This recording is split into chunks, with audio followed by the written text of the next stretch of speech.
Today's episode's going to be different than normal. We got a special Christmas bonus edition of Cinema Activist. We're talking today about The Matrix Resurrections, which is the new film by Lana Wachowski.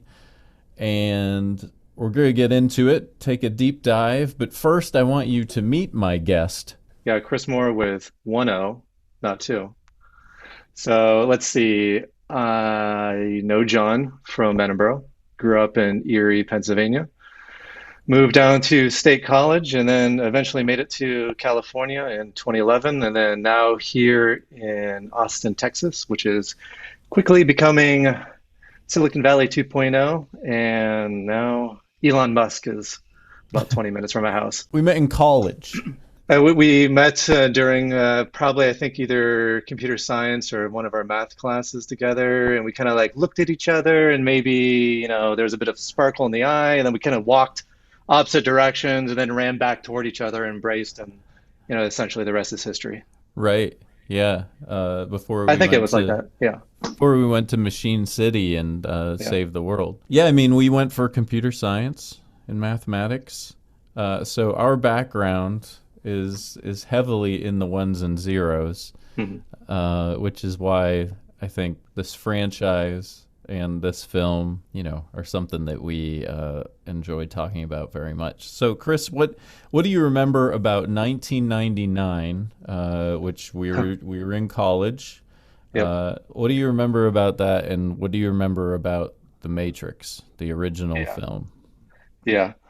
Yeah, it was definitely like an interesting period, I think, for everybody, including myself, as you mentioned, John, like, the movie probably meant something unique to probably every person that sort of watched it. But for me, it meant, it felt like a reflection of the things that I was already kind of thinking about as a soon to be adult. Just leaving, my hometown and just soon to be graduating with my computer science degree. And I remember, I chose computers, a few years prior than entering my computer science degree, and because I wanted to go to school for art. I had a love for art and design and architecture, and then I'm like, hey, this internet thing could be something. Like maybe I should actually go into it. And so I did some programming classes in high school, and it was pretty clear that I had a knack for it.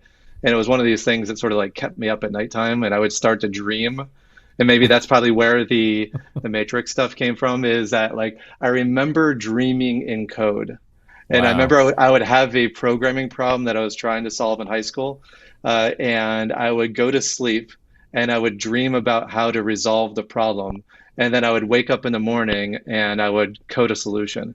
And this is like a very common thing for programmers, is that it becomes a very kind of like like subconscious thing where you kind of slip away, you lose a little bit of that consciousness, and then sort of inspiration comes.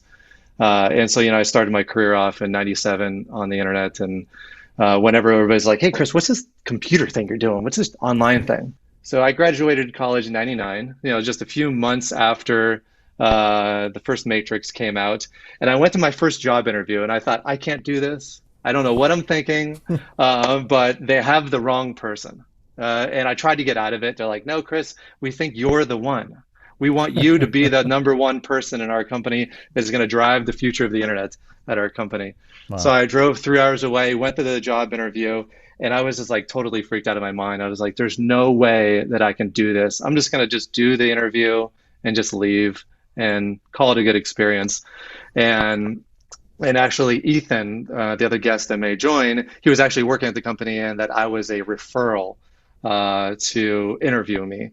So they sat down. I had a bunch of suits around me. Essentially, I was the only one not in a suit, Bunch of and agents. basically a bunch of agents and much older than me. And they're like, yeah. So they sat down and they looked at my paper resume, because that's what you do in '99, is you have a paper resume. You don't have Mhm. LinkedIn or anything like that. And so they sat down, and my future boss introduced me as Chris, and my resume said Christopher. And the CEO of the company looked over me. He's like, "All right, Mr. Moore, um, you was introduced as Chris. Your resume says Christopher. What do you want to go by? And I remember I was looking down at the table at that point in time, and I was thinking like, what do I say here? And I looked up at them, and I looked at the room, and I'm like, they call me Seymour. And because that's what my that handle. was your hacker Yeah, alias. that was my alias for, a number of years. And they're like, "All right, Seymour, take it away." And that Seymour thing like stayed with me for the rest of my adult life, and all of my jobs and anywhere like I was known as Seymour. So I felt like it was a bit of like in a like a Matrix, my name is Neo Yeah. type moment. And so yeah, so the Matrix meant a lot to me, just from a cinematic perspective, but also from like a personal perspective on the journey that I was going on. Hmm. And so it clicked in Yeah. 99. Yeah, it hit at the right time, right? Like, if you remember Y2K, was a big thing. We were all, nervous that everything was gonna just melt down. All of the computer systems across the globe were just gonna stop working because there weren't enough digits in their Yep. BIOS or whatever it was. Yeah, I remember that was a big deal. It was a familiarity with the technology and humankind overlap. It had been done before in movies like Terminator and stuff like that. Man versus machine. But this was kind of a way that mixed all kinds of different philosophies and things together that really, I wasn't the best college student, but some of my more interesting classes were philosophy classes. Hmm. Those are the ones that kind of always stuck with me. I have to be honest, the programming classes and the math classes, I work in a different computer field as you and Ethan, for sure, do these days. All that stuff is like gone. I mean, I can make a good COBOL joke, um, you know, and have a fondness for some of our professors, like Rembing Zhang, for sure, and some others I will always remember. But really, it was about this group of friends, this small group of friends that I made in computer science, and I, like you, when it came time to decide what to go to college for, I really wanted to go for the arts. But that really wasn't, my parents didn't go to school. It didn't go to post-secondary education. And so I was kind of like the first in my little family.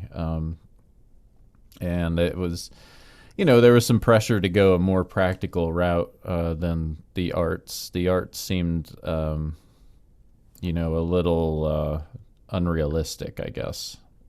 Even though that's where my passion and interest was, for sure. So, but as like you said, in computers, there's programming, there's video games.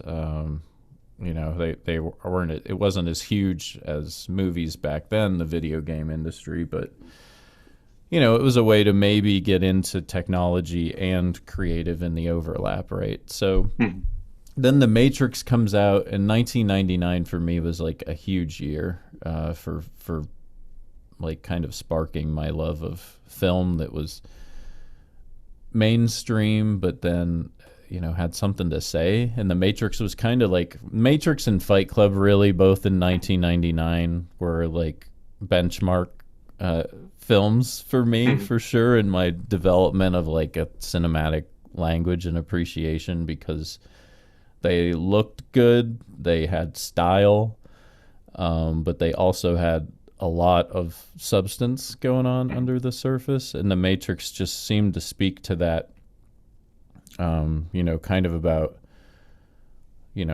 choice and free will and destiny, and like, having kind of waking up and taking control of your own life and things like that really spoke to me, spoke to college John, for sure. Yeah, yeah, for sure. I mean, philosophy courses. Even today, I would say, beyond just like the core fundamentals of computer science, those philosophy classes and logic classes that I took are things that I use all the time. And Yeah. I even still have one of my logical quantifiers, and actually I call people on it, and man, they like hate my guts whenever they say that. They'll be arguing with me on something. I'm like, you know, you really mean most, not many. And they're like, Stop it, Chris." And so yeah, I mean those like, what is real? Like, do we Yeah. really have choice? That kind of philosophical questions um, that was relevant then, but I still think is kind of relevant today in today's world. And I think that's why movies like the original Matrix can kind of stand the test of time, and why like each generation can essentially sort of imagine their new world in that world and take something from it and reapply it. And those things is kind of our eternal. Yeah. What have you rewatched the original? Did you rewatch the original trilogy before Resurrections came out?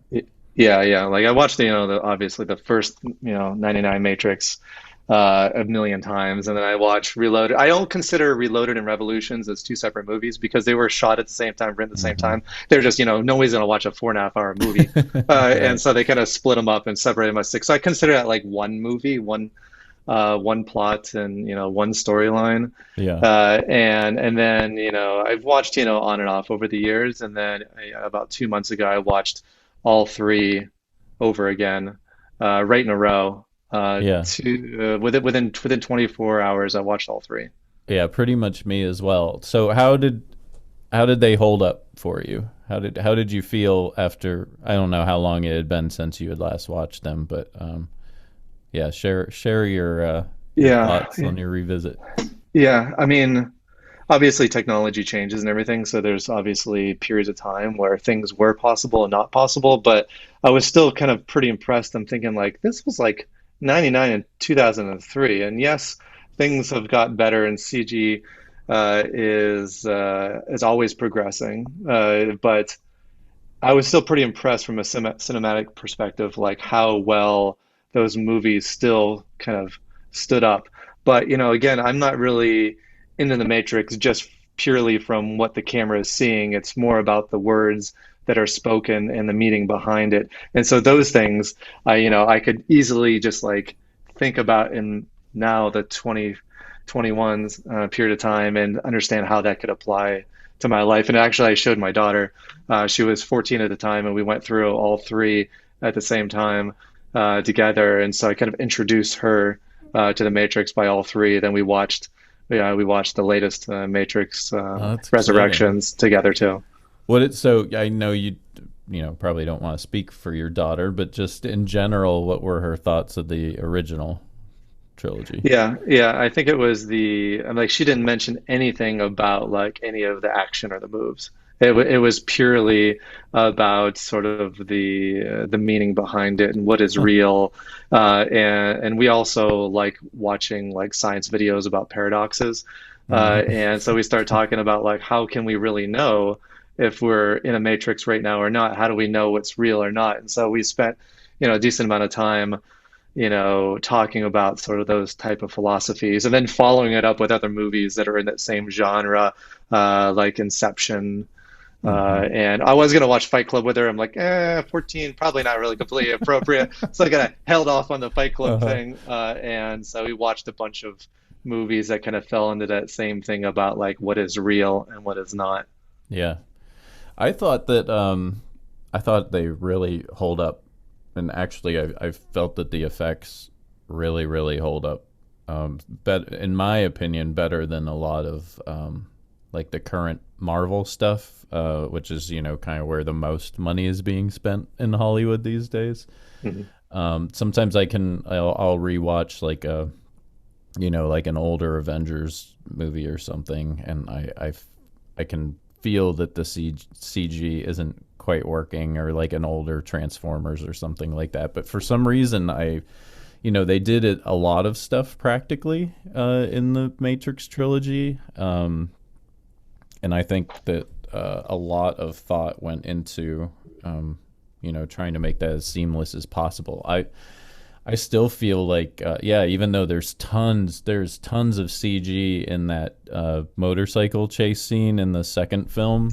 Yeah, where they insert like the cars on the road and everything, and Yeah, yeah, but it's yeah, still, I think it still is so great. There's only a couple parts like when the one agent's jumping on the car and kind of stuff like yeah, that. It's yeah, for a sure. little weird, but I don't know, like Morpheus cutting the samurai sword through the car and that motorcycle zipping around and stuff. I think holds up really well. Yeah, there's Isn't some it? things that, like when he was fighting on the top of the semi, that never really worked for me even back in 2003 and still doesn't, but I Yeah, felt like there was much more that worked in all of them than didn't. yeah. It's funny like whenever we say that like things didn't feel right, but it's a scene that wouldn't actually be possible in real life in any like in any version of like the universe, like that would never be possible. And Right. so we're using like our like yeah, that doesn't seem real, but there's it could never be real. And so Right. we use like a litmus test about like yeah, it doesn't seem real, but we've ever never actually witnessed that in our lives at all. And so how do we really It's a, know it's a what good looks point. real or not? I guess it's like it's an organic thing, right? Like Yeah, him doing the original bullet time, we know that was shot in real real. cameras Yeah. with a real physical Keanu Reeves doing his back-breaking move there, and that's why 1999 to 2021 it still feels like exactly the same because it's all in camera and captured in that Yeah. moment. So Yeah, yeah, for it's sure. trying to get the computer generated side of all those things to like you can feel that texture, you can feel that it has weight. Like Yeah. when the helicopter's crashing into the side of the building and all that Mhm. stuff. I mean, all that is just so amazing. As Yeah. far as like themes for me, and I'm curious how you feel about this because of course, when the original Matrix trilogy was made, the Wachowskis, you know, the Wachowskis now are Lily and Lana Mhm. Wachowski, and they have gone through quite a major transformation in real life. I, revisiting the original trilogy, I see a lot of commentary in there as far as, it adds like a whole other level to it, like a whole new, like kind of trans identity level to it. Do you see a lot more of that when you rewatch it, like find new things like that? And I'll also ask you, did you know that the Switch character, the woman that Mhm. wears all Yeah. white in the Yeah. first Yeah. one, that Yeah. originally they wanted her to be a male in either reality or Matrix, and then a female, and Warner Brothers kind of Next day. told them no. Yeah. Yeah. Yeah. Rewatching it again, you could definitely interpret it as an allegory for sort of that sort of self-discovery of, personal identity. Mm-hmm. But I think that's what makes like really great movies is that you could sort of imprint those themes and say, how does it apply to your own life? But Yeah. rewatching it, I did have that in mind, and I'm like, oh yeah, I could definitely see how like somebody saying like this is how the world sees me and this is how the world says that I am, but I'm not that, I'm something different, and you have to go and discover that and find a new world. Mm-hmm. I could definitely see how those themes can play out, but I think self-discovery in general, like even if it's gender or who you are, or you're trapped in a AI-powered simulation, Mm-hmm. all those sort of like self-discovery things, I think can still be applied without feeling like it's being like literally shoved down your throat of Yeah. like this is the theme. And I think the same thing for like Fight Club. Yeah, I think you can take themes from there and apply it to your life, and everybody can have a different interpretation, and that's totally cool. Absolutely. All right, so we revisited. We still love the original films. Yep. Were you nervous going into watching The Matrix Resurrections, having so much love for the original? Yeah, yeah, definitely. Like I was telling my wife, I'm like, what about if the whole thing sucks? And she's like, well, it's not going to totally suck. And I'm like, well, what about if it like partially sucks? And she's like, well, just go have fun. And I kind of just went into it with that kind of attitude about Yeah. like, it is what it is. It's a different period of time. It's 20 years later. I'm 20 years older. Everything is 20 years older. Styles are 20 years older. Yes, the style now is the 90s are all back again. In terms of personal style and clothing, like we are Right. back in the 90s right now, and yes, we're back with the Matrix now. So maybe that's all right. But yeah, I definitely was kind of nervous, kind of going into it.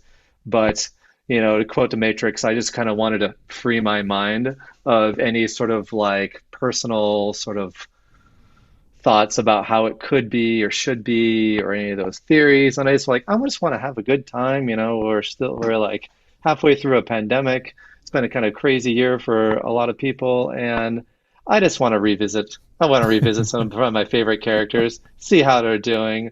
And people change, and things change, and I just wanted to have a good time. Yeah. And so, yeah, so I kind of went into it a little bit nervous, but I tried to just kind of like, whatever, whatever. Yeah. Even if I didn't like the fourth one, that doesn't mean that it's ruined everything, and I still could like the other ones, and vice versa. So I just kind of like went into it with an open mind of like, I just want to hear the philosophy again. Yeah.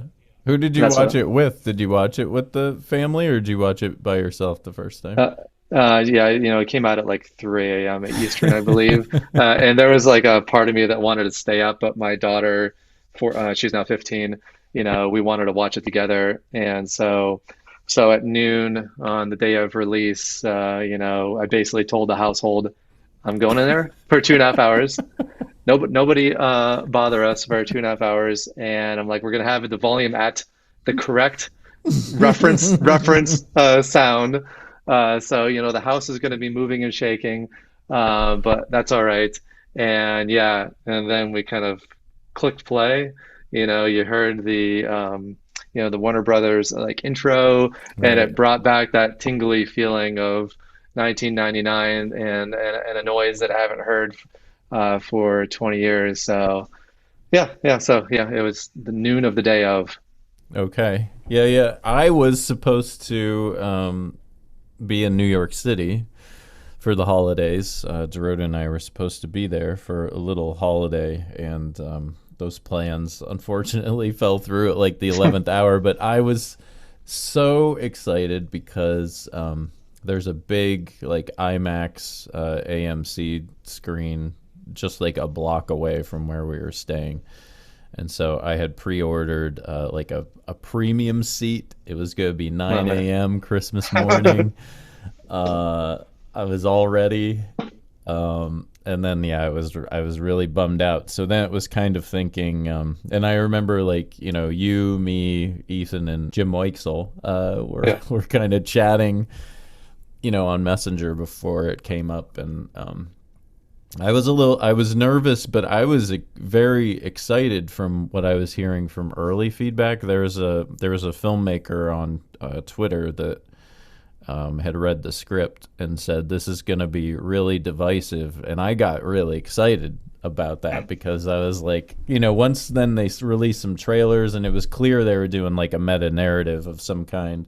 Yeah. I was like, okay, if it's the Matrix and you're gonna revisit it, that sounds like the way to do it. And I was then like really, really jazzed. So Dorota and I were home, and we do have a nice size screen at home now. So we waited until at night the day that it came out, and turned out the lights and covered the windows, and yeah, jacked it up, and dove in.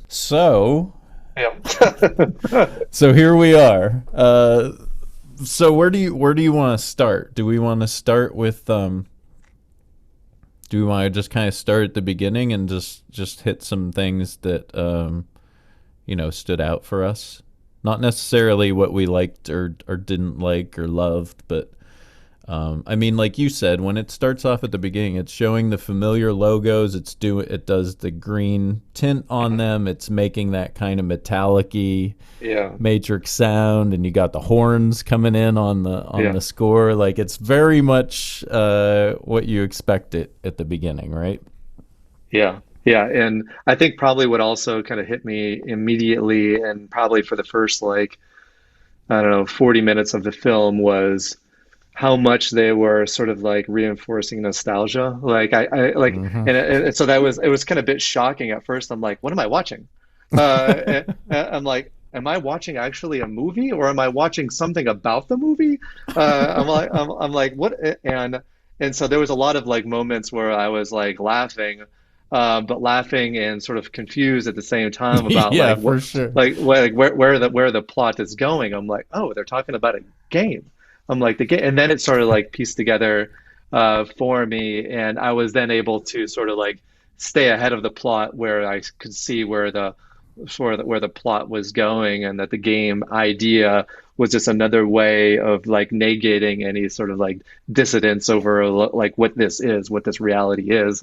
Yeah. And so the nostalgia definitely kind of played up quite strong for me. And I think that's probably a recipe for any kind of movie to bring some of those elements in for the older generation. For the newer generation, they probably don't have those kind of connections. Yeah. But I was happy that they brought in some of those sort of elements and those words. I was worried they were going to take it too far. But it is But risky, right? That's a yeah, super risky way. So, all right, just to back up a little bit before we get to Thomas Anderson, it opens. We have a new character, Bugs, who I really like this actress and really like that character. How did you feel about Jessica Henwick as Bugs? yeah. I thought that she was, that she did really kind of well in that. She definitely played from a visual perspective, like she fit the part. Hmm. There's, her hair color and everything. I was confused about the hair color Yeah, though. the And blue that's instead of like that, a red or something. yeah, and that's something maybe we can talk about later. Maybe Uh-huh. because I haven't seen anybody talk about that particular Yeah. angle. But I It's thought Jessica definitely a did. choice, right? It's a bold color, it's a bold choice. It's nothing that's like subtle. So they're definitely saying something Yeah, by her having bright blue hair, right? yeah.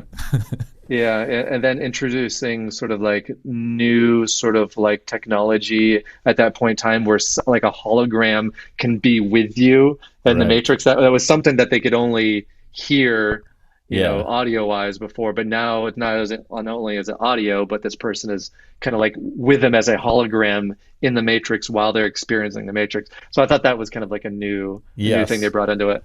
Yeah, I thought it was really cool. So Seek is what you're talking about, right? I think Seek is his name. Yeah, yeah, yeah, Who's yeah, kind of with her. He's kind of like the navigator, the person that in the original Matrixes would be, like you said, would be sitting at the control panel watching the green code roll down and interpreting it and getting everything ready. Yeah, so it opens basically exactly the way the first Matrix opens, but yeah, not quite, right? It's the yeah. Like a little bit same. off. It's Yeah, familiar, but yeah, there's a different actress playing Trinity. yeah. But they're kind of hiding stuff in shadow at the beginning, so they're kind of messing with you for a little bit, and kind of Bugs and Seek are saying like, wait a second, like this is familiar, right? But Yeah. something's changed. So what they end up calling this programmer Chris is a modal, Yep. right? Yep. Um, now Yep. what? Just looking up the definition of modal, it seemed to me to be just like a pop-up window. But what is really a modal? Yeah. And it's funny that you mentioned the modal, and I actually paused and I told my daughter what a modal is from a Yeah. computer perspective. And from a forget about like the pop-up perspective, is that a modal is like a window in a window. And so if Okay. you have it, if you use the context of a website, the entire experience of the website is encapsulated within a browser. And so if you consider like the browser as sort of like the the capsule of reality, say the Matrix, Hmm. then a modal or a pop-up window would be a window of context within that sort of outer context being the browser window. And so I knew what they were meaning from Uh-huh. modal is that this is like a window in a window, or in the context of the Matrix, a matrix in the Matrix. Okay. So like a And so dream within a dream. It could also be like a virtual machine, essentially. yeah, it could be a virtual machine in a virtual machine, which are totally Hmm. possible in the real world too. So, Yeah. and so I got it from a tech perspective on what they were trying to convey, and modal was probably the right word to use from a tech perspective, and Okay. I definitely got it. Okay. Yeah, and then they talk about later when she talks to, I'm going to call him Agent Morpheus, Yeah, which that part did confuse me a little bit. On a rewatch, I would say it definitely cleared it up for me because well, we can talk about it in a second, but she calls it a simulation used to evolve programs, and that yeah, they're basically using old code to make something new.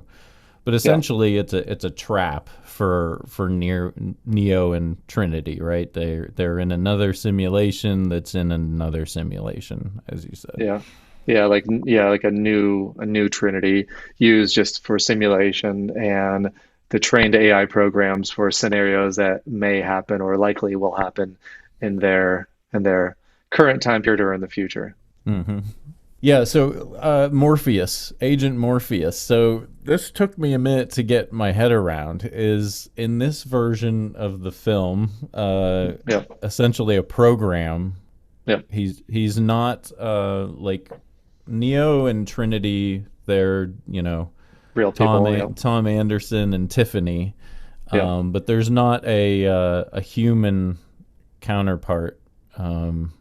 In the real yeah, that goes along with Morpheus this time. This time Morpheus, when he appears in the real world, they call him an exomorphic particle codex, yeah, yeah, which is a really cool word, to basically describe, he's kind of like a walking hologram, yeah, yeah, in the with real some world. physical properties. Yeah. So what did it take you? Because there's a lot of stuff coming at you in the first 30 minutes, and they kind of like they're throwing a lot of things at you, right? They're going into Thomas Anderson's apartment from the first film. Yeah, He pulls Bugs into that, and then she also gives him a red pill, and then he turns like really goofy. Yeah, what yeah. were you thinking was going on there, and do you kind of completely understand it a little? You've watched it twice too, right? Yeah, I watched it twice. It was definitely I felt in general everything was going fast Hmm. when I watched it the first time, and then I watched it the second time, and things slowed down for me, Yeah. and I was able to get sort of more out of it. But I did feel like they were kind of like jumping between sort of context and themes pretty quickly. But that was still kind of a very difficult thing for me to sort of like parse because I knew Bugs was real and Bugs was jacked into the Matrix, but nu-Morpheus was exhibiting patterns like a now self-aware human being that's in the Matrix is realizing he's in the Matrix. And so it was like super meta about Yeah. like a but it also was familiar. I'm like, well, Agent Smith became self-aware.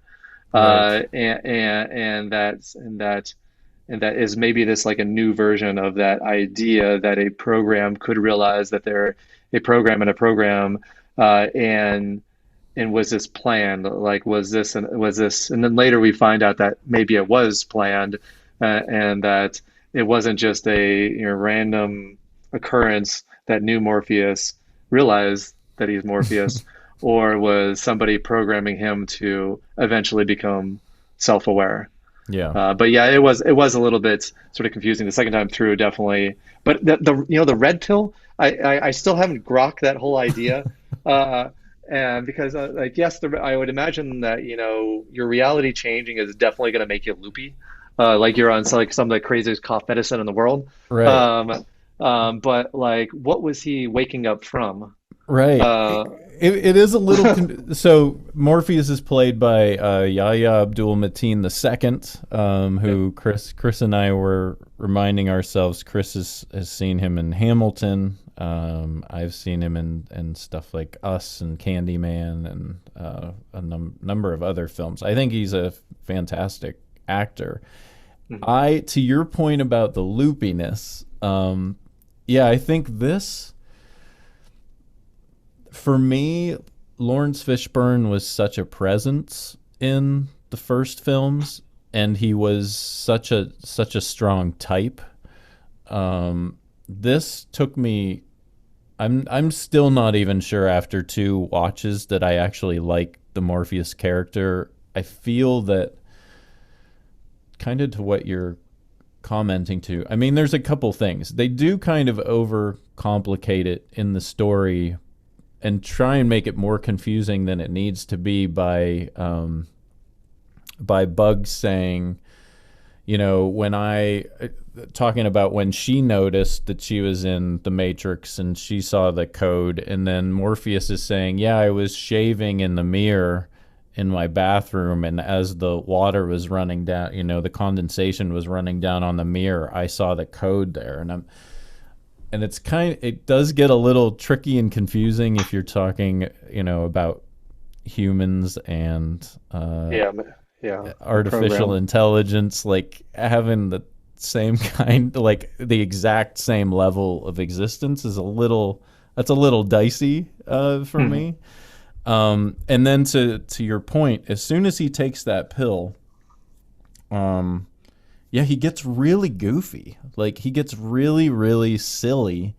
And Dorota, even at one point, it's when they're in the big white room with the couches and stuff like that, and he's kind of like slinking around, like really suave and like being kind of a smartass with Neo. Dorota's like, oh, he's a real comedian in this movie, and I was kind of like put off a little bit by some of the performance. It's like sometimes when he's in the real world and he's interacting with the rest of the crew on the ship, he's like Morpheus.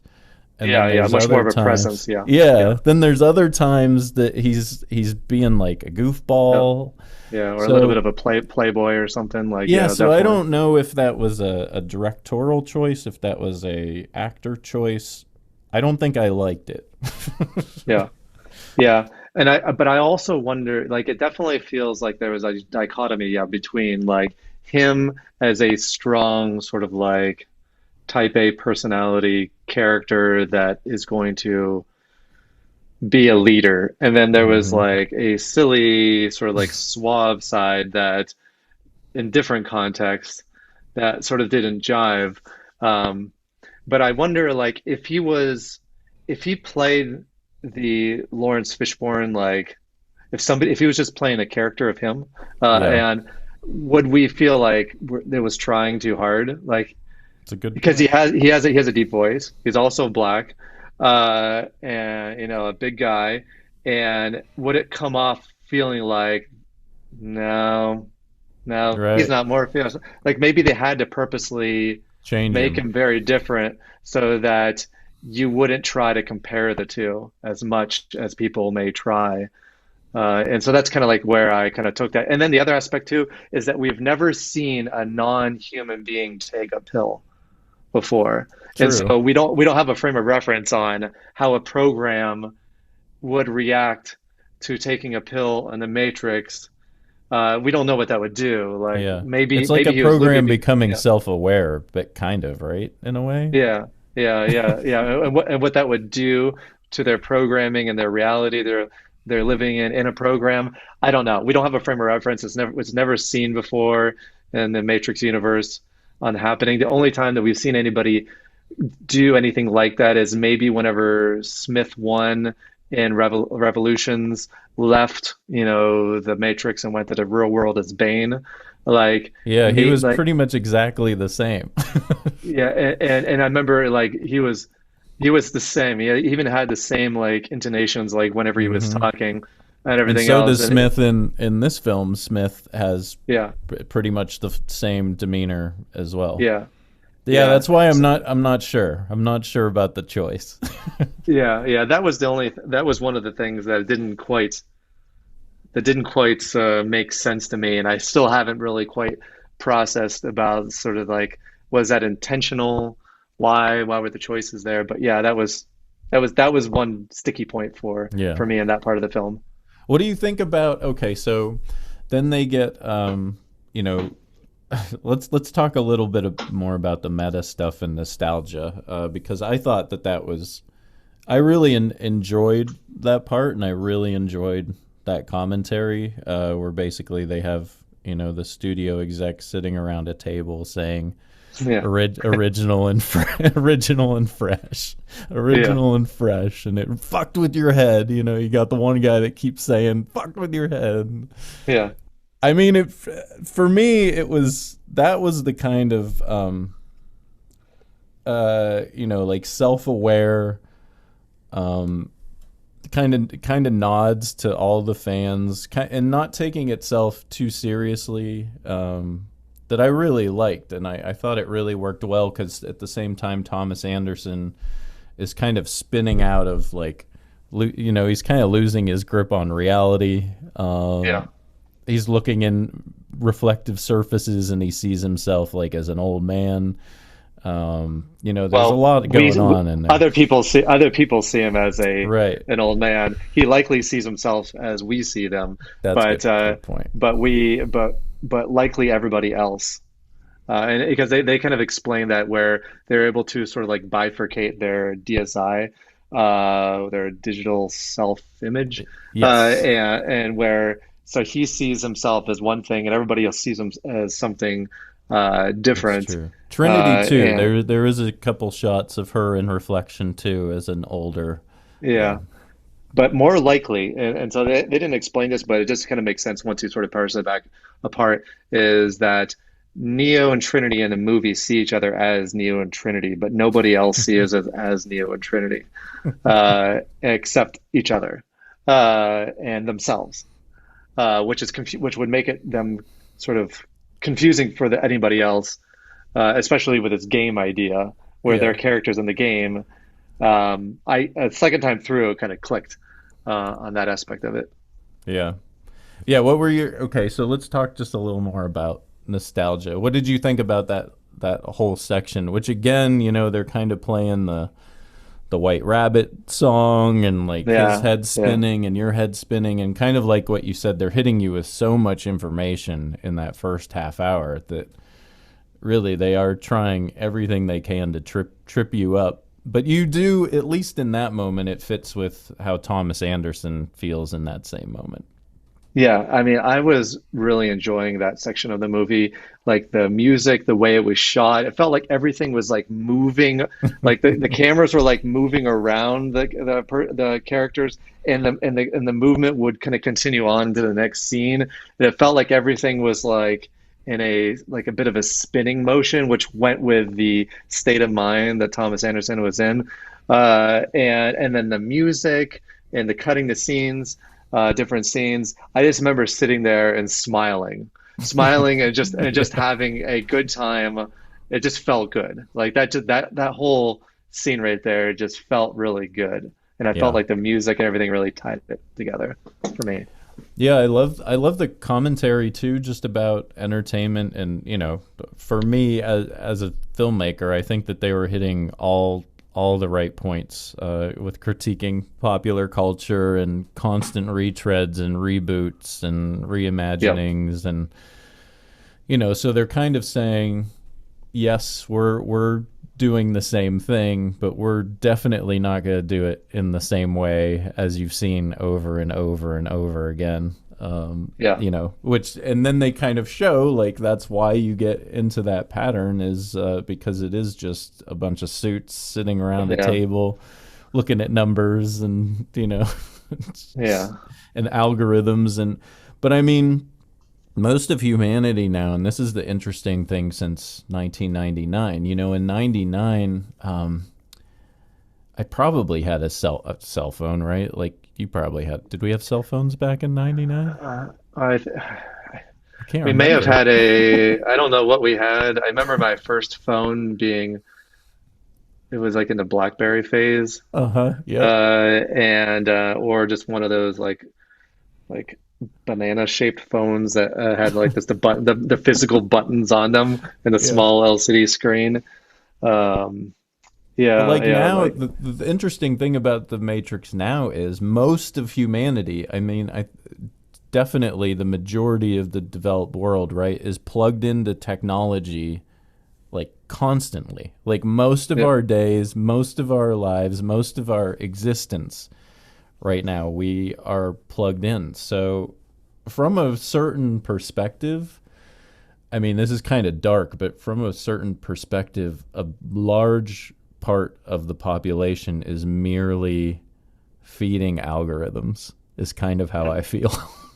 yeah, yeah, and in the world that we also live in now with social media and so on is that anytime that there is a data breach or some report that comes out about how much that sort of TikTok is influencing teenagers to do things that are probably not conducive to future development and growth of them and their psyche, is like, oh no, they're like, that is horrible, but their behavior doesn't change. Mm-hmm. And as much as we say as humanity that we want to have choice and we want to be in control of our lives, we're just not doing the things that we're saying. And so I felt that was a good play during the movie, like whenever they're in the elevator and Neo kind of like looks up as a reflection of Mm-hmm. everybody sort of like plugged into their own matrices, and that we're living in a matrix and everybody has their own version of a matrix, basically a modal Yeah. of their own lives, that is kind of controlled by Yeah. the larger matrix being sort of like mass media and social media and just trying to squeeze money out of every person, essentially turning them into a Duracell battery. Yeah. Yeah. I mean, it's so what's the word? Like prescient. Yeah, like Yeah, the original films. So we're basically saying in the first half hour of the Matrix Resurrections, or recapping and kind of saying how relevant the situation is now, yeah, from the original films and then to today. So it's like, so then where does the narrative go from there, Chris? So now we've kind of caught up the yeah, audience. yeah, Thomas Anderson needs to free himself again. The interesting thing always between the choice of the pills being an illusion, right? Because you already know what you have to do, and that truth is, basically all that matters. mhm, Or do you have the will to free your mind or not? yeah. Yeah, yeah, yeah. And then at that point in time, we kind of shift gears to sort of like nostalgia to like action and Neo taking the pill and sort of being like born back out of the Matrix again. While it was that was still very kind of nostalgic too, kind of seeing that sort of same process sort of happen, Mm-hmm. but it through a slightly different lens. And then and then that's where Neil Patrick Harris's character sort of takes a bit of a turn from the passive everything will be all right to maybe he's just another form of control. And then you start to piece together kind of like where this is going. Yeah, which is interesting too, with a lot of therapists and stuff like that. There's a lot of prescribing, a lot of pills, a lot of drugs, Yeah, in some of those fields. So I think that having the analyst play essentially his therapist, I think is also a really good narrative choice for sure. It's he yeah. definitely can serve that purpose of us being drugged and apathetic, and what kind of people are not going to unplug, right? If you're kept docile, if you're kept medicated. Mhm. So the analyst, with again, he's wearing the blue glasses. In that Yeah, point, though, I think that makes sense yeah, symbolically, right? yeah, yeah. He's trying to keep Neo's like inner thoughts about what is actually going on sort of suppressed. Hmm. and using it, the glasses and the cat and everything else, and be like, no, no, Tom, this is your game that you've created, just sort of imprinting on your real, quote unquote, real life, and those colors and sort of symbols definitely kind of play out through the entire movie, and has always kind of played out. And I was happy to kind of see them. I thought it was interesting that they brought them back, not just from a nostalgia perspective, but brought them back and reapply them in a way that was different but the same. Yeah. Um, like the use of the cat, and saying, well, they may have, this is deja vu, and they've changed something. And you're like, oh, at first you're like, are they just playing up nostalgia? But then once you start thinking about it more, it's like, actually, no, it's the same idea, just reapplied differently. Did they change something? Is something different? And so they're actually talking about deja vu and the cat. But then when you take a step back, you're like, or did they change something? Was what I'm witnessing now real or not? And so it made you sort of like rethink the nostalgia as another tool of telling sort of like the hidden meaning of behind something. Yeah. Yeah. And then, of course, we get to the point of, Thomas Anderson sees Tiffany, Neo sees Trinity, Yeah, and then when you were saying when they free him again from his pod, we see that there's another pod right across the way, and they're in this special. They say they're in like a special building or a special structure that's separate from all the other pods. And so then the storyline becomes we have to free Trinity. What did you feel about speaking of nostalgia, and of course now we get into the love and the romance side of the story? How did it feel to see those two characters for you again? For me in particular, I really love the scene where it's just the two of them and they have the cup of coffee and they're just yeah, sitting there, and she says that she Googled him, yeah, and she talks about seeing herself in the game, The Matrix, and she showed a scene to her husband and says, don't I kind of look like her? And he laughs, and she feels so offended by that. I yeah, just love, I love her a lot in that scene. Like, Keanu Reeves isn't doing too much, and he doesn't have to because that's kind of Carrie Ann Moss's scene. But what did yeah. you think about seeing these two back together, and did that work for you?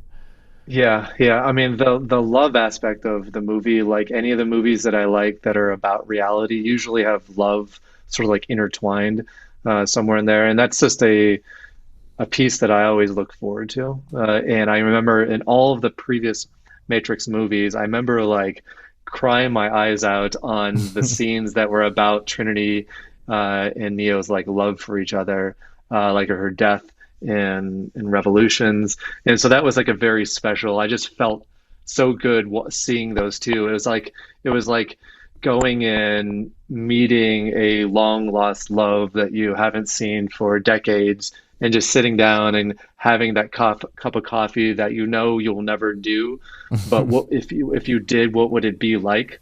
And just being sort of present in the moment and just being there. I definitely just really sort of enjoyed seeing them sort of look at each other like that. And even like when they shook hands in the slow motion, like a close-up shot of their hands together, that love aspect of it, on top of the philosophy, is super important, because at the end of the day, like it's a very human thing. Hmm. Even the code has said before, they're like, well, love is a word. It's the meaning behind it that is actually what's important. So is it really any different that a program can love just like a human could love?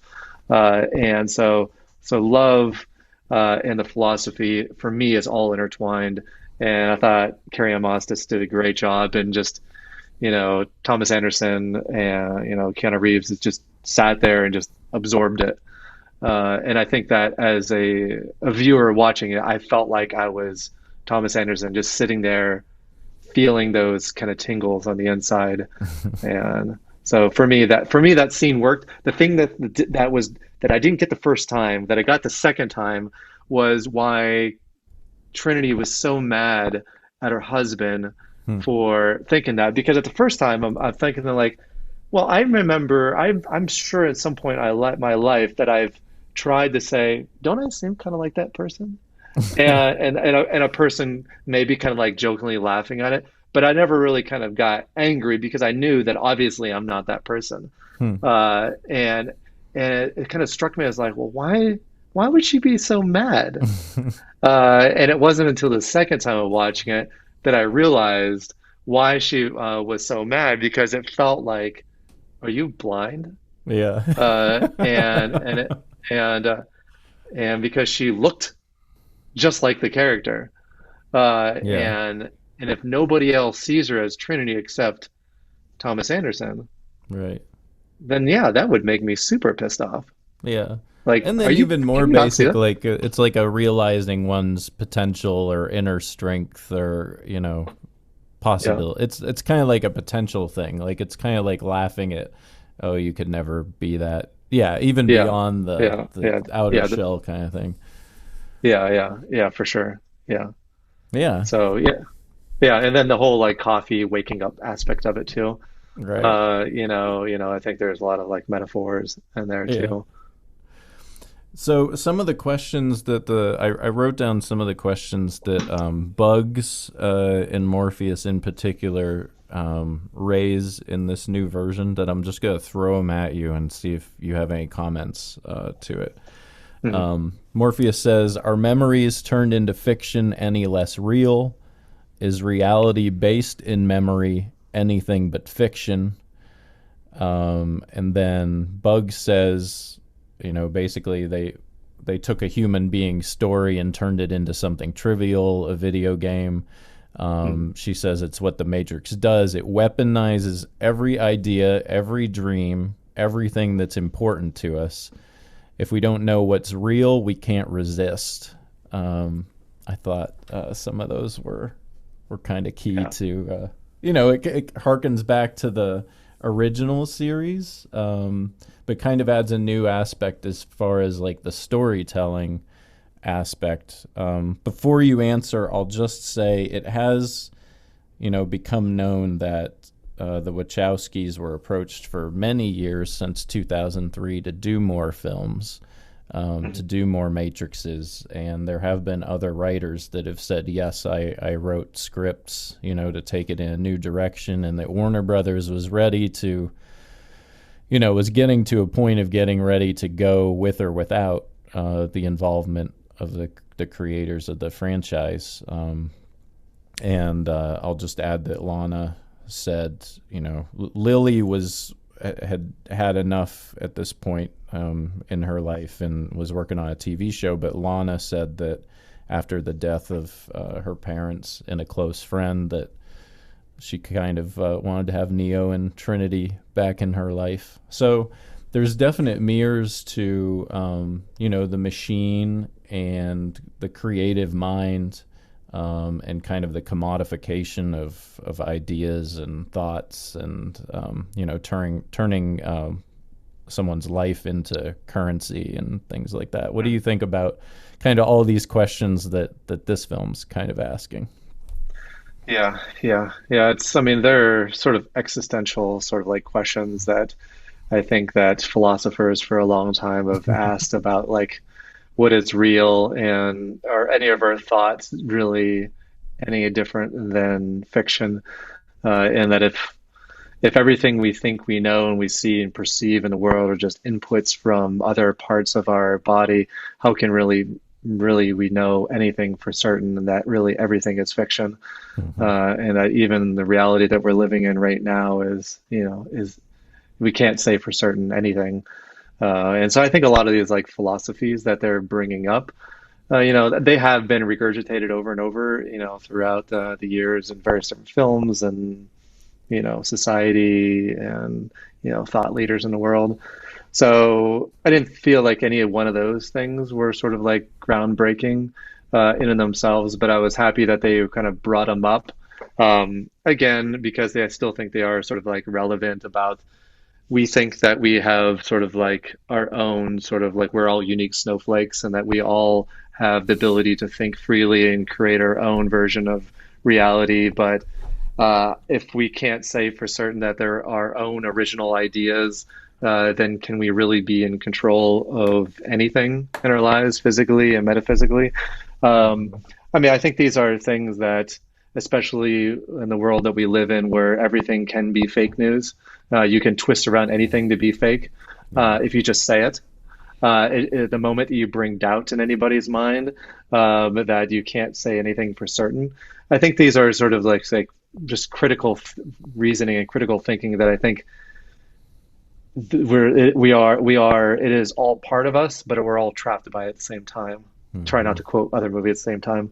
That I think that was V for Vendetta, and which was another Wachowski movie, and also a book too. But yeah, I felt like it was good to bring them up again. And then Bugs's sort of like take on it was basically taking that philosophy and bringing it into the world that we live in, saying if we can't say anything or any of those things for certain, then how can we be certain that the things that we do in reaction to it Hmm. are are really sort of meaningful and even aiming at the thing that we think we want to change. And so, yeah, so I feel like that new Morpheus sort of like took it from a philosophy perspective, and then Bugs took it from like a this is how we should apply it within the film, but also in the narrative of your own life Hmm. too, and what social media is doing, and big data and so on, Hmm. and all the algorithms and AI. Which funny, bring it all the way back to the intro at the very beginning. When I was in high school, you know, how, like whenever we had to, you had the yearbooks every year, Oh yeah. and I remember whenever the final senior yearbook, and you had to write a quote for what you saw yourself becoming in the future and what you were going to do with your life. And this was 1995.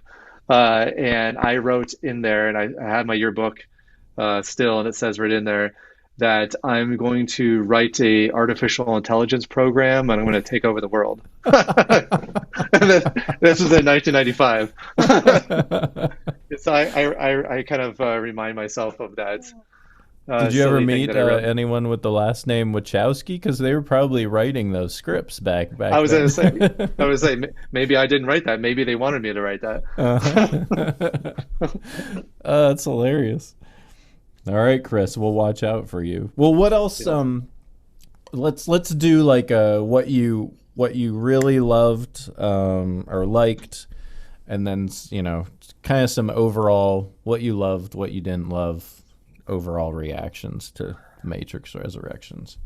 Yeah, I would say, what I loved is bringing that philosophy back and making it relevant in the world that we live in today. I think that is good for any sort of generation that discovers a new medium, in terms of watching this movie. I think that could be applied to, us folks that are gray in the face and the hair, but also to for people that are young that are just discovering who they are in the world they're living in. I still think that's super relevant. So those philosophies, I'm glad that they kind of still brought front and center. Um, I liked also that they sort of made some things a little bit more silly than they probably needed to be, to try to keep things a little bit more sort of humble and real and not taking themselves too seriously, as you mentioned before. I remember just a number of times just smiling and just having a good time. And being, a couple years into the pandemic, I really just wanted to have a good time and I really just wanted to have some fun. And I just didn't really want to. I think our lives are filled up now with just being like overly critical about other people and politics. And I just wanted to just have a good time.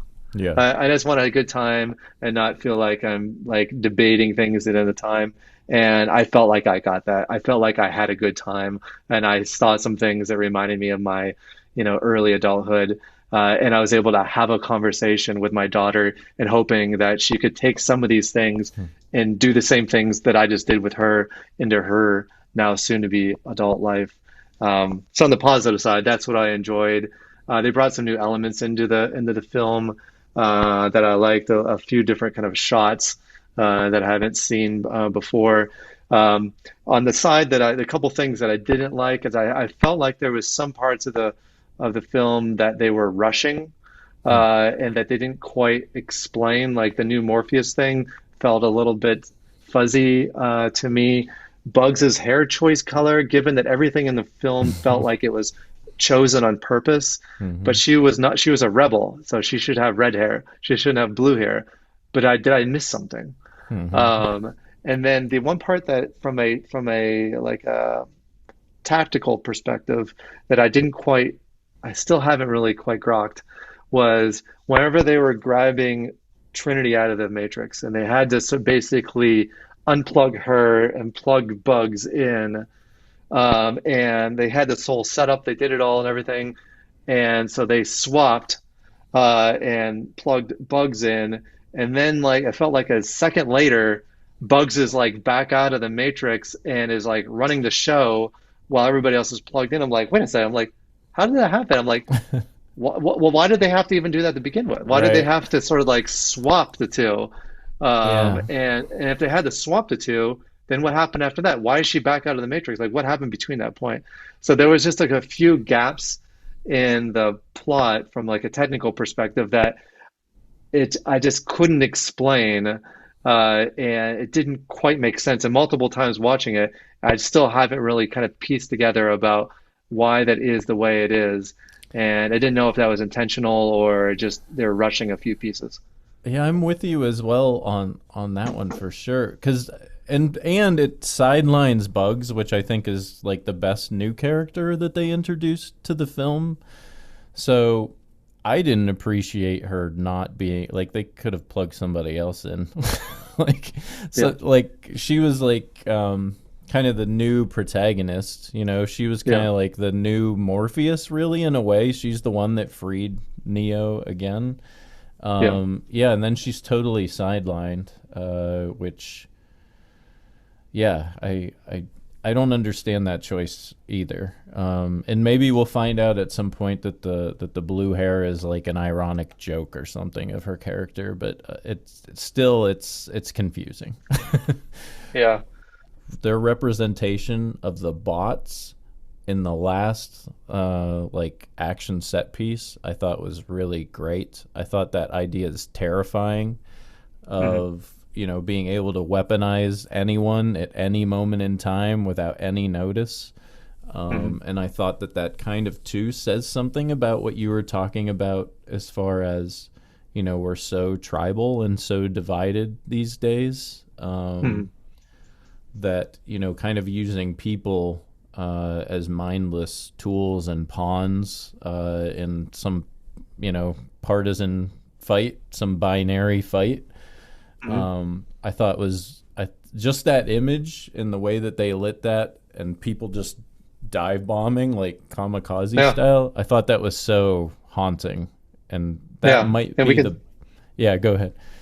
Yeah, and we can see that happening all the time. Like you can imagine if there was like a metaphorical panel in front of you with knobs, and knowing your psychology and your psyche and what sort of triggers human beings and what triggers you specifically, John, I could probably turn a couple knobs and make you go do something for me that Right. you think is your own free will.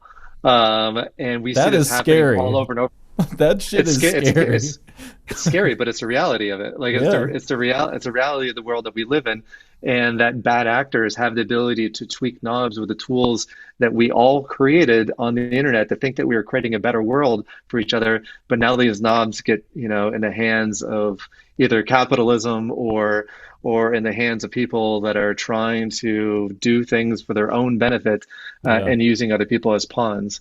Yeah, and it's a great commentary on basically distracting us to the point of where we can self harm and not even realize it until we've crashed into the pavement. Yeah, exactly. Yeah, Yeah, yeah. so I thought that was brilliant. Kind of what we were talking about before, the whole meta narrative up front. I thought was really good. I love seeing Neo and Trinity back together. That love story, I know people say, critics say that it felt cold in the original trilogy. I never felt that.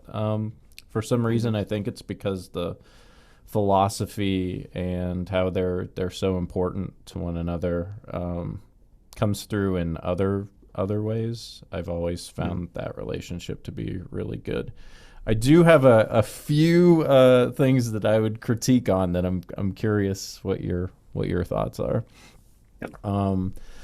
From a visual effects point of view, this is still a Matrix film, and that ending was really really solid as far as action and effects, and given the people what they want. There was the one guy in the room that was like, mayhem. I just want to see Yeah. I just want to see complete mayhem. Well, that definitely ticked that box, but I feel like there's a couple positions that were missed. Overall, I do feel that the film felt a little small, a little too confined, and this isn't really a negative these days, but some of it felt a little bit like a television series as opposed to like a cinematic movie kind of level. And so I wonder, this is just, we'll probably never know the answer, but they filmed for a month and then they were shut down for COVID for a number of months, and then they came back in the middle of COVID. So when I see a lot of these action scenes that are in really small, confined spaces, like I'm thinking, when they were in Tokyo on that train. Yeah. And when Morpheus coming to what's the name of his company? Deus Machina, right? Yeah. When Morpheus first finds him and it's in a bathroom and there's a police officer in there shooting at him and he's doing like all these flips and stuff like in a 10 by 10 room, and then they're in the office kind of lab situation, which is again like a really small room, and Morpheus is doing all these flips and stuff. I mean, I just wonder, like at some point I was kind of thinking like, are they kind of just pointing a finger at themselves and just kind of having a laugh with some of the acrobatics of the first movie, like at their own expense, and just kind of being like really self-referential but kind of making fun of themselves? Or I'm kind of wondering, and again, we may never know the answer, but were they limited by COVID and COVID guidelines and stuff like that, and they had to really keep the numbers of people on screen and groups together like really small? And either way, I feel like it kind of hurts the film, some of those parts. John Gaeta, I think is his name, was the original VFX supervisor on The Matrix. He's the one who like developed bullet time and stuff like that. He has a really quick cameo in the movie. He comes up to Neo when they're evacuating that office building, and he says something to him, but he didn't work on the film at all. I feel like, and they had a different cinematographer and stuff. So I feel like some of the key pieces I wish were involved from an action point of view, because I do feel like some of that stuff was missing. So I guess that's kind of one critique I have. Let me see if I have anything else on the. I did not like the new kung fu scene. I didn't think it needed to be in there at all. Him and Morpheus kind of fighting each other. What else? Oh, okay. One big one I got, and this is about 15 minutes of the movie. So they go to Io, which is kind of the new Zion 2.0, and they meet Niobe. To me, this whole section felt really shoehorned in, like unnecessarily. I timed it the second time because I'm like, I really feel like that part's unnecessary. And it is 15 minutes. Basically, what they accomplish is that they show that the machines and the humans are living together and working together. But right before that, when they free Neo and they're in the ship, he's freed by some machines and he's introduced to the crew, and they say that, they prefer being called synthients and we're working together and we're friends. So I kind of feel like they've accomplished that in the scene before already. And then I feel like they just had that scene just so that Niobe Pinkett Smith could be in the movie and make an appearance. And I feel like her character contradicts everything of her character in the original trilogy, because if you remember, it was her husband that was kind of the one of like, you Yeah. kids don't go outside the doors and don't do this and don't do that, and I'm not going to give you any of your ships. And she was like the big rebel that helped Neo and gave him a ship. And it's her ship, right, that he flew to the Machine City to kind of save the day. And now she's essentially playing the complete opposite of herself. And then she puts him in prison for literally, it's a minute of 5 minutes. screen time. Yeah. Yeah. And then I don't know. So I feel like, these are just like little critiques, but I do feel like some of that stuff is where you're like, oh, Jada Pinkett Smith wants to be in the movie. We got to figure out a way to do it, Yeah. And it does. I don't think it necessarily. Do you feel like? I mean, she comes away with the message also of that she didn't know that they could live without war and live in harmony with the machines. But I would say, like, if you want to show Io or Niobe, that feels like a spin-off or a sequel or something. Like I didn't see a need to have it in this movie. Yeah. I didn't feel like it felt like it was more of a tangent than like part of the sort of like storyline in terms of like a series of time.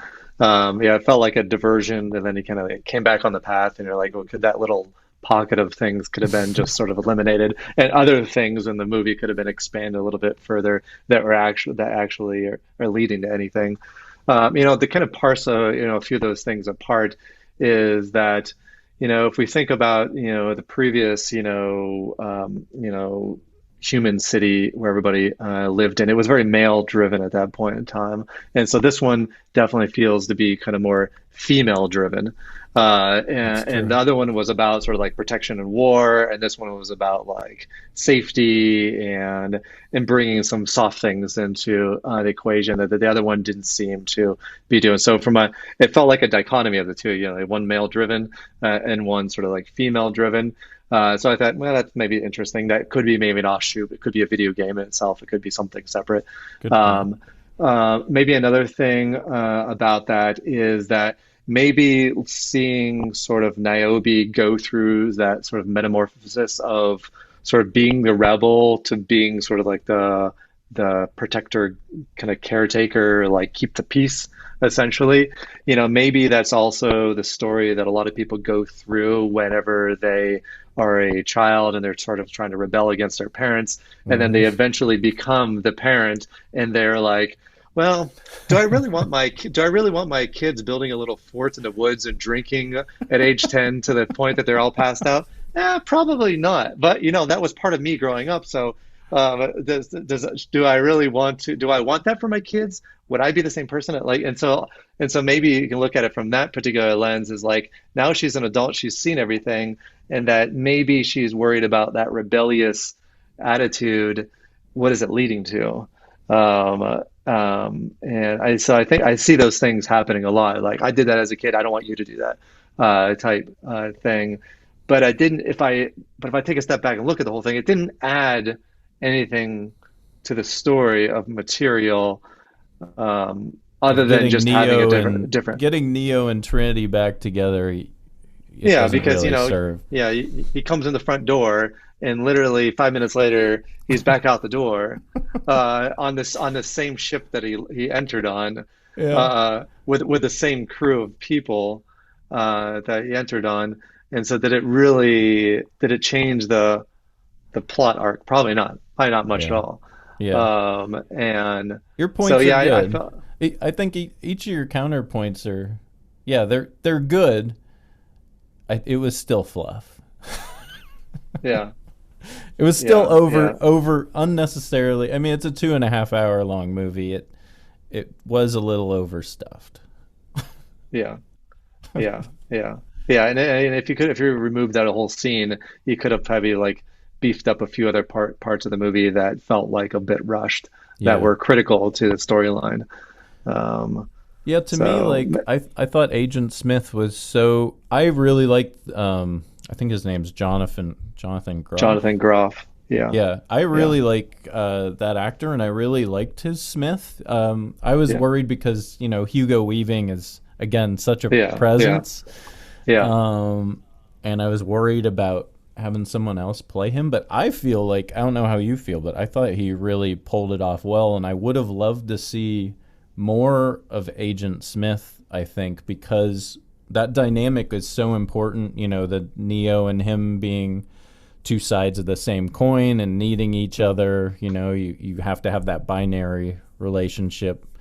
yeah. Um, I would have liked to see, I think, a little more of him. What did you think about Agent Smith? What did you think about kind of his story arc of kind of, he wanted to get off the leash, as he said, Yeah. of the analyst and get some vengeance? Yeah. Yeah. I mean, from a actor perspective, I definitely feel that he brings that presence. And I think my teenager actually quoted it best is that she said that Hugo Weaving, or she didn't say Hugo Weaving, she was saying the person that played the original Smith. She's like, he could show his feelings just from moving his face and eyes, that you knew exactly what he was thinking without even saying anything, that he was able to sort of like change his appearance so much just from his facial expressions, Hmm. and that she felt that the new Smith was able to, through his eyes and his emotions and his facial features, was able to also convey that sort of like dichotomy between like, hey, he seems like a nice guy to like a total maniac, um, just from changing his face. And so I think from an actor perspective, he definitely brought the Smith aura with him. And I mean, Smith did play a pretty decent, role in a lot of it, especially, from the interfering with the analyst's role to Hmm. separate Trinity and Neo and kind of bring it back together. I'm like, okay, now we have like a new angle in here that we forgot about. Again, it's bringing it back to the nostalgia. We forgot that it's not just Smith is not an agent of the system. He's like another actor in the system trying to free his own mind. And it brings back to that, two sides of the same coin thing with Neo. And so it does feel like he still brings a kind of like a strong presence in the film. And I would like to, if there's going to be future movies, I want to explore that kind of that path Hmm. further. And so I'm hoping that some of these places where I feel like I'm missing a little bit, if there's ever going to be a future movie, maybe they could go deeper in some of those areas now that we sort of have a new sort of like way of looking at the Matrix that going into it that I didn't know what they were going to do with. Yeah. Well, any closing thoughts, Chris? Closing comments before we wrap it up?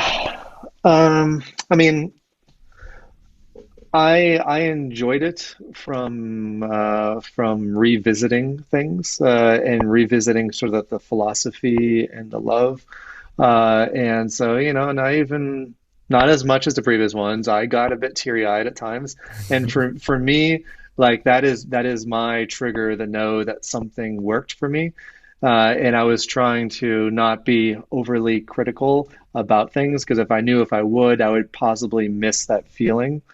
And so I kind of like set some of those kind of technical execution things aside and said, okay, what am I here for? What do I want to get out of this movie? And can I find something that means something to me, regardless of what anybody else thinks? And I found something. I found something that made me smile, that that brought a tear to my eye. And I know at one point in time, I looked over at my daughter, and she had tears in her eyes too. And I'm like, and I knew it got her too. Nice. And so for me, that it still got me, and it still brought back those things that the original Matrix trilogy brought. And for me, that was it. That's why I was able to sort of sit some of those kind of technical execution plot gaps aside and just appreciate it for what it was, knowing that yes, the impact of COVID we can say for certain was a non-zero impact, that it had some impact in some way with either the scenes, the people, how it was shot, the timeline. It's like going on a 5 mile run and then stopping a mile into it and then waiting for a while and picking it back up. By the time you start moving again, your arms and everything feel like rubbery and everything, and it just doesn't feel the same. And so we can say for certain that COVID and the pandemic and restrictions had some material impact to the movie. How much, we don't know, because we can't make a parallel universe of having both exist at the same time, with and without COVID. So in the end, I enjoyed it. I shed a few tears, and I was able to pass on those sort of philosophies and discussions with my daughter, and then my wife. I convinced her that she watched it with me the second time, and she actually said it's her favorite Matrix of all of them. Um, Wow. a couple reasons. One, because she felt that the bullet time and any of those kind of action scenes were just a little bit too cheesy for her, and that had less of that, and had more of sort of like the close-up human view on things. And so for her, this was her favorite. And so she's not as biased because she has as much skin in the game with it. Right. Um, That's so, interesting. so yeah, yeah. So she enjoyed it. I enjoyed it. But I did have some technical execution issues that I still think about quite a bit, and I'd love to know more about why those are the way they are. Well, it sounds like the nostalgia got its hooks in you really good, which is Yep. great. Yep. For sure. Yep. Yeah, and I can't deny it. I had the bar set really, really high. I love so much of the new stuff that was brought into it. I'm very thankful that Lana Wachowski was able to come back and found a way back into it. It's a treat for all of us, for sure, to see these characters again. I mean, it's been 20 years, so it was kind of at the point of like, yeah, this is never going to happen, right? It's been so long. But yeah, she had a great team of co-writers as well on the film. David Mitchell and Alexander Hemon. I thought that it was, even though it wasn't executed to the perfection that I would have hoped, and I wasn't necessarily so happy with some of the technical aspects, some of the tight camera work and stuff like that. It sounds like, that worked on a more intimate level for people that aren't neophiles. Like Athena, and that's really cool to hear that, actually. So I'm just happy that she got to make another one, and we have it. And yeah, I think we've both kind of seen that we found a lot more the second time, so I'm sure it's going to be more rewarding on repeat viewings, which that definitely is on par with the original trilogy, which is cool.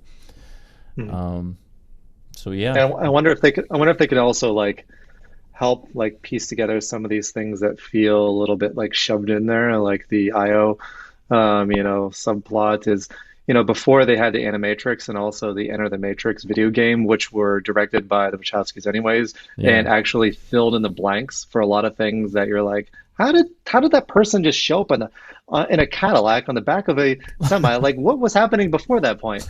And that was all in the video game.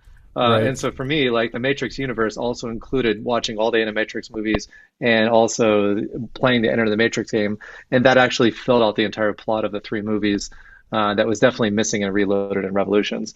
And so I would love if either they fork it off to somebody else beyond the Wachowskis that could sort of like try not to J.J. Abrams it, but somewhere where you could take that those plot gaps and like Mm-hmm. fill in the blanks in a way that does it respect. I would love to see that coming together in some form. You just reminded me. I'm so glad that you mentioned Animatrix. Yeah, which is great also. When I looked up John Gaeta on his wiki page, in the last paragraph of his Wikipedia, it says, with Lana Wachowski, a story premise for Animatrix 2.0 was born upon the origin of the Matrix. So it's possible that you will get your wish, and John Gaeta and Lana are working on with, I'm sure, another amazing team of talented animators some more And what stories. and what's crazy about that idea is that the is anime in general is having essentially a renaissance in the past few years, and it is like among teenagers now, like the number one way that they consume media is reading mangas and watching animes. Wow. And so I think it is ripe for that in the world that we live in today to use that as a way of connecting and continuing the story. Fingers crossed for a Netflix series. Yeah, exactly. Yeah, for sure. Well, man, thanks so much, Chris. It's been it's been really cool jumping down the rabbit hole with Yeah. you and talking about The Matrix again. A movie that we watched so many times in school there in 1999 and probably 2000. Yeah, it's ingrained Yeah. in my skull. I'm Mhm. glad we were able to come back. I Thanks, remember it man. vividly. Yep. Cinema Activist is produced by Lyons Den Productions. Hosted by John C. Lyons. Music by Tony Gray. Support the efforts of Lyons Den Productions by becoming a patron at patreon.com/LyonsDenProductions. Thank you for listening. We'll be back soon.